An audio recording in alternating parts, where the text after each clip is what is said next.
ایک دو مسائل جو ہے وہ آپ کے سامنے رکھنا چاہتا ہوں۔ بعض لوگ غلط فہمی کا شکار ہوتے ہیں۔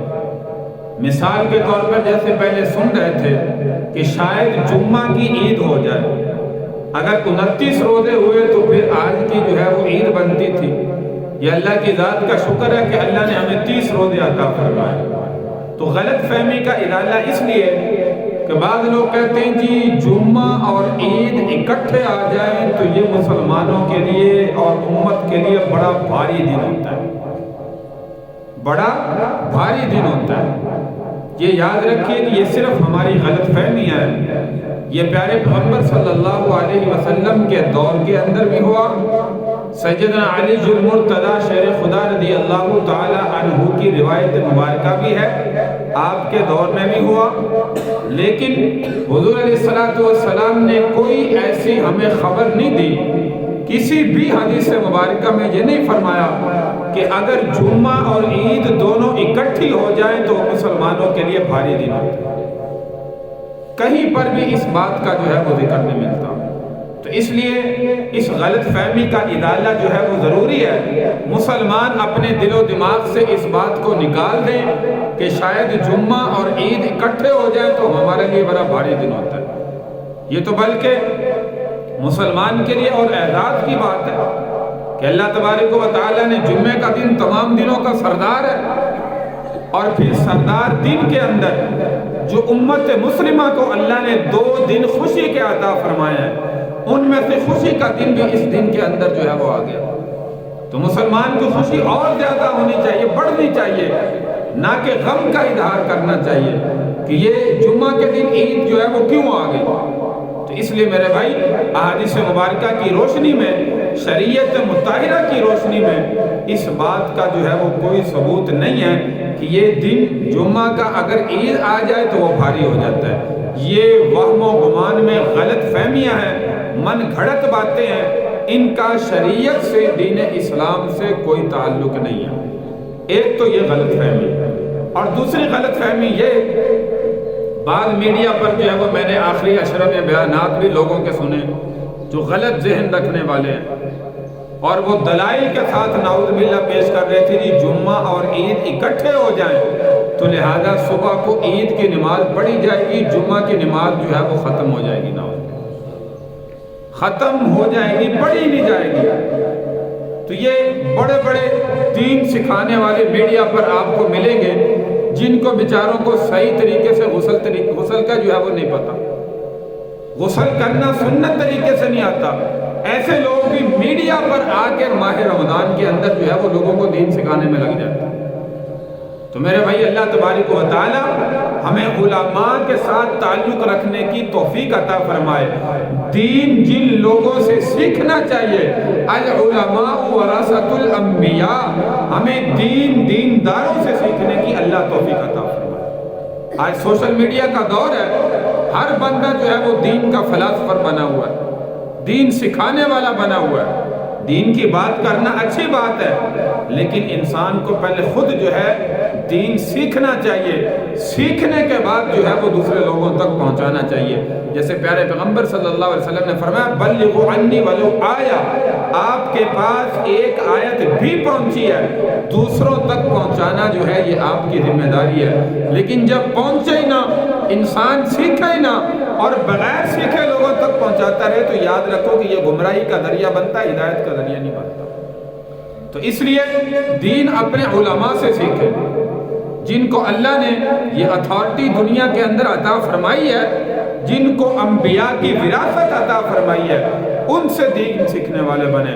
ہم دیکھتے ہیں کہ پورا سال جو لوگ ڈراموں میں، فلموں میں کام کرنے والے ہیں، وہ نعوذ باللہ ماہ رمضان شروع ہوتا ہے، رمضان ٹرانسمیشن جو ہے وہ شروع کر دیتے ہیں، اس میں دین سکھانا شروع کر دیتے ہیں۔ تو میرے بھائی دین دینداروں سے سیکھیں، دنیا داروں سے نہ سیکھیں۔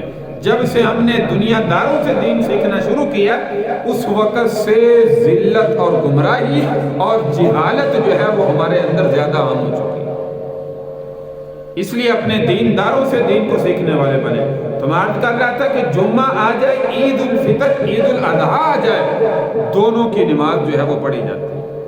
عید کی نماز جو ہے وہ واجب ہے اور جمعہ کی نماز جو ہے وہ فرض ہے، تو لہذا اس کا اپنا مقام ہے، اس کا اپنا مقام ہے۔ واجب تو ساکت ہو سکتا ہے لیکن فرض کیسے چھوڑ سکتے ہیں؟ اب کوئی بندہ کہے کہ عید کی نماز پڑھ لی جائے لہذا فرض چھوڑ دیا جائے، تو میرے بھائی یہ بات جو ہے وہ شریعت کے خلاف ہے، دین سے جو ہے وہ دوری کا نتیجہ ہے۔ اس لیے ماہ رمضان کا آخری جمعہ ہے اور جو ہے وہ کل کو انشاءاللہ جو ہے وہ عید ہوگی۔ میں بار بار کہہ رہا ہوں اللہ کی ذات کا شکر ہے کہ اللہ نے 30 روزے عطا فرمائے، اس بات کا شکر ہے، ورنہ 29 ہو جاتے ہم جو ہے وہ پھر بھی آج کے دن جو ہے وہ عید کی نماز پڑھتے، کوئی مسئلہ نہیں تھا، لیکن 30 روزے کیے۔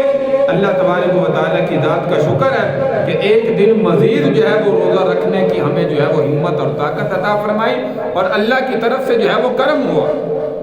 تو اس لیے عید اور جمعہ دونوں اکٹھی آ جائے تو یہ غلط فہمیاں جو آپ کے سامنے ذکر کی ہیں یہ اپنے دل و دماغ سے جو ہے وہ نکال دیں۔ تیسری غلط فہمی، جمعۃ الوداع اس کو کہا جاتا ہے، جو رمضان کا آخری جمعہ ہوتا ہے۔ آج 30واں روزہ بھی ہے، رمضان کا آخری جمعہ بھی ہے، تو جس کو جمعۃ الوداع کہا جاتا ہے، آخری جمعہ۔ بعض لوگ سمجھتے ہیں کہ اس میں شاید کوئی خاص عمل ہوتے ہیں، مثال کے طور پہ 4 رکعت نماز نفل فلاں طریقے سے پڑھے جائیں، فلاں رکعت میں فلاں سورت پڑھی جائے، فلاں رکعت میں فلاں سورت پڑھی جائے، اتنی مرتبہ پڑھی جائے، یہ بھی میڈیا پر باتیں جو ہے وہ سننے میں ملتی ہیں۔ اس لیے آپ کے سامنے جو ہے وہ تذکرہ کرنا جو ہے وہ اس کا ضروری ہے، کیونکہ آج کل ہر بندے کے پاس سوشل میڈیا ہے، ہر بندے کے پاس موبائل ہے، ہر بندہ سارا دن جو ہے وہ موبائل چلا کر بیٹھا رہتا ہے اور ایسی غلط فہمیاں سامنے جو ہے وہ ضرور آتی ہیں۔ تو کوشش کیا کریں رمضان غیر رمضان آپ کے پاس موبائل ہے، موبائل استعمال کرتے ہیں، روزانہ دیکھتے ہیں، موبائل اپنے لیے ہلاکت کا سبب نہ بنائیں، اس شیطانی آلے کو اپنے لیے نجات کا سبب بنائیں۔ کئی مسلمان ایسے ہیں جنہوں نے نعوذ باللہ زیادہ سے زیادہ برائی کو شیئر کرنا اپنا مقصد سمجھا ہو، سٹیٹس لگاتے ہیں، کسی نے گانے لگائے، کسی نے غلط چیزیں لگائی، یہ میرے بھائی ہمارے لیے آخرت میں تباہی کا ذریعہ بن سکتا ہے۔ اس لیے ایسی چیز شیئر کریں جو دوسروں کے لیے نجات کا ذریعہ بنے، آخرت میں تباہی کا ذریعہ نہ بنے۔ موبائل میں وہ چیز دیکھیں جو ہمارے لیے نجات کا ذریعہ بنے، تباہی کا ذریعہ نہ بنے۔ آج کل سوشل میڈیا کا دور ہے، دن رات ہر بندہ، ہر نوجوان، ہر بزرگ، ہر بچہ موبائل لیے اپنے ہاتھ کے اندر جو ہے وہ بیٹھا ہوا ہے۔ تو میں ذکر کر رہا تھا کہ جمعۃ الوداع میں کوئی ایسے خاص نوافل موجود نہیں ہے، ہم کہیں کہ فلاں طریقے سے فلاں نفل پڑھے جائیں تو اتنا ثواب ہے، فلاں طریقے سے فلاں جو ہے وہ پڑھے جائیں تو یہ اجر و ثواب ہے، اللہ تبارک و تعالیٰ یہ انعامات عطا فرماتا ہے۔ شرعیت میں، احادیث مبارکہ میں پیارے پیغمبر صلی اللہ علیہ وسلم نے کوئی طریقہ، کوئی چیز جو ہے وہ ارشاد نہیں فرمائی کہ جمعۃ الوداع کے موقع پر جو ہے یہ عمل تمہیں جو ہے وہ کرنا چاہیے۔ ہاں یہ بات ہے کہ جمعۃ الوداع بھی ہے، آخری روزہ ہے، آخری روزہ بھی اتفاق سے آج آ گیا، جمعۃ الوداع بھی ہے۔ جمعہ ویسے بھی تمام دنوں کا سردار ہے، یہ اللہ نے فوقیت عطا فرمائی ہے۔